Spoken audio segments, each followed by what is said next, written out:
Because the truth is, money is needed for most things in life.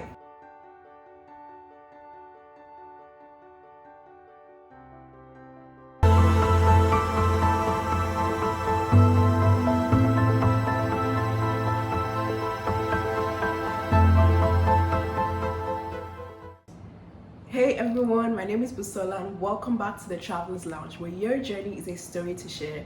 This channel is dedicated towards exploring different cultures, empowering individuals as we navigate life abroad. So sit back, relax, enjoy. Don't forget to give this video a big thumbs up, like this video, subscribe if you haven't already to continue to receive amazing content. Now let's get into the video. Hello everyone, welcome back to the Travelers Lounge. This episode is going to be talking about get your money in order.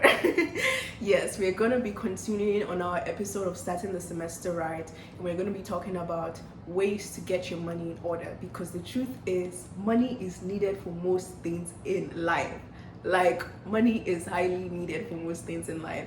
So I'm going to be talking to you about ways to get your money in order. Reminder, disclaimer, everything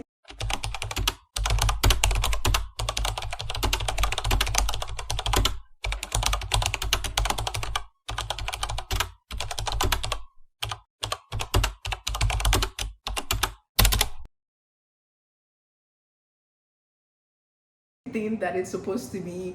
I am not a financial advisor. If you are looking for more details, feel free to talk to a financial advisor or a financial expert. I am neither a financial advisor nor am I a financial expert. As well, another disclaimer, as an international student, you should be working only 20 hours per week when school is in progress on campus. And so some of the things that I might be mentioning to do to get your money in order may or may not apply to you based on your status in the United States. So please keep that in mind as a disclaimer. So let's get into the video. The first thing I want to say to get your money in order, before even I go into some of the helpful tips to learn how to make more money while school is in progress, is I would encourage you, if you haven't already, to open a high yield savings account. Open a high yield savings account, and whatever your source of income is, whether it's an allowance, whether it's jobs, whether it's through this or that, make sure that you are investing at least, I want to say 15% at least. Like I said, I'm not a financial advisor or an expert. Do as you please, but at least 15% should go into that high yield savings account, just in case of any emergencies, in case of any life hiccups or anything like that. There are multiple high yield savings accounts that you can use. There is Marcus, there is Ally Bank, there's so many high yield savings accounts. So please make sure that you are setting money aside to work for you, whether that's through a high yield savings account, whether that's through an investment. Make sure you are setting money aside to work for you while you are also gaining the money. Okay. One of the things I have in order to get your money right is, first of all, you want to start applying for scholarships before the semester starts, or even while the semester is starting. It's a good idea to continue applying for scholarships and apply for as many scholarships as you can. If you would like a link or a resource guide to scholarships access, please comment so below and I will send that to you. But apply for as many scholarships as you can. There is no harm in getting more money than you actually need, because that way you would actually have more money than you actually need. So continue applying to as many scholarships as you can through different external scholarships websites.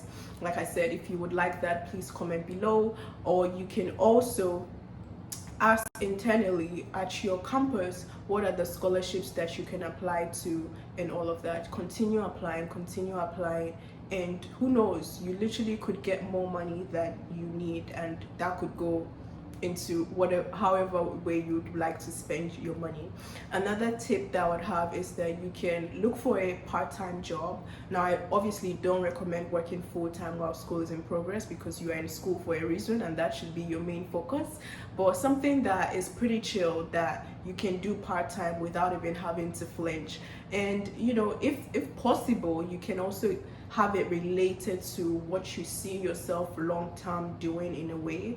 If you see yourself long term working in something like project management, or a regular office corporate job, you can get a job as an administrative assistant on campus, get a job working in one of the offices like student life offices, dean's office, things like that, receptionist. That would help build your experience and your portfolio even after you graduate from school. For those in the science field, there are always so many research opportunities. Professors are always looking to get extra help in the different research projects that they do, because depending on the university that you go to, professors are required to continue doing research, and they would continue needing help with the research they're doing. So talk to your professor about research projects that they may be involved in, and talk through the opportunity of possibly working as a research assistant for them.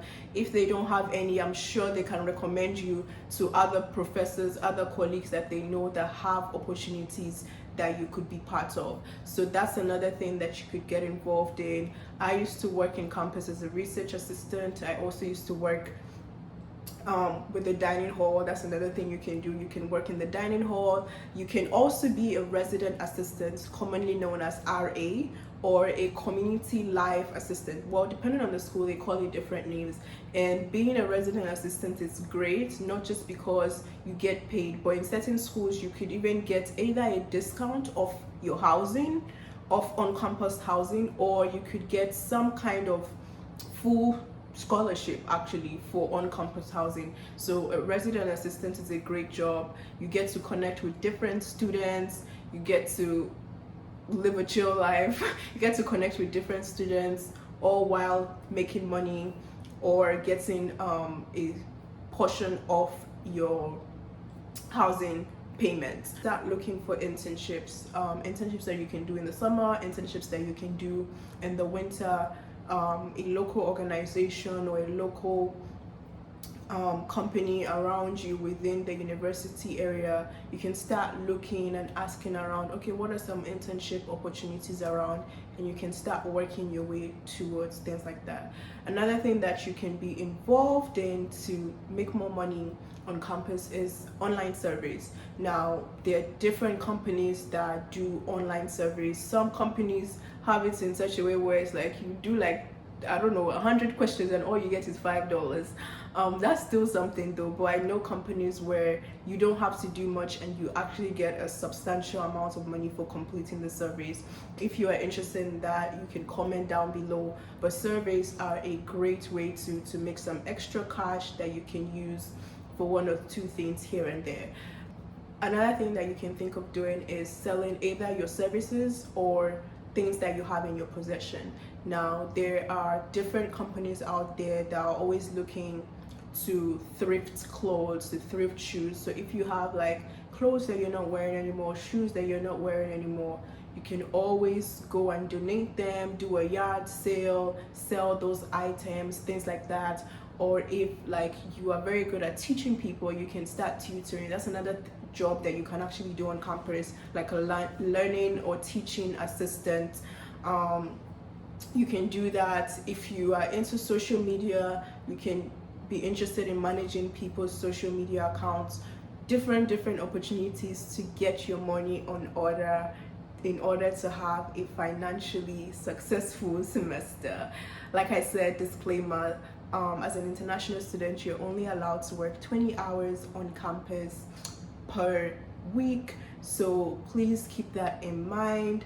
Please contact your designated school official for more information. Thank you so much for watching this video. Let me know what you found helpful among these tips, or let me know other tips that you may have. Please don't forget to like this video and continue to subscribe, turn on your notification bell, and I'll see you in the next video. Bye.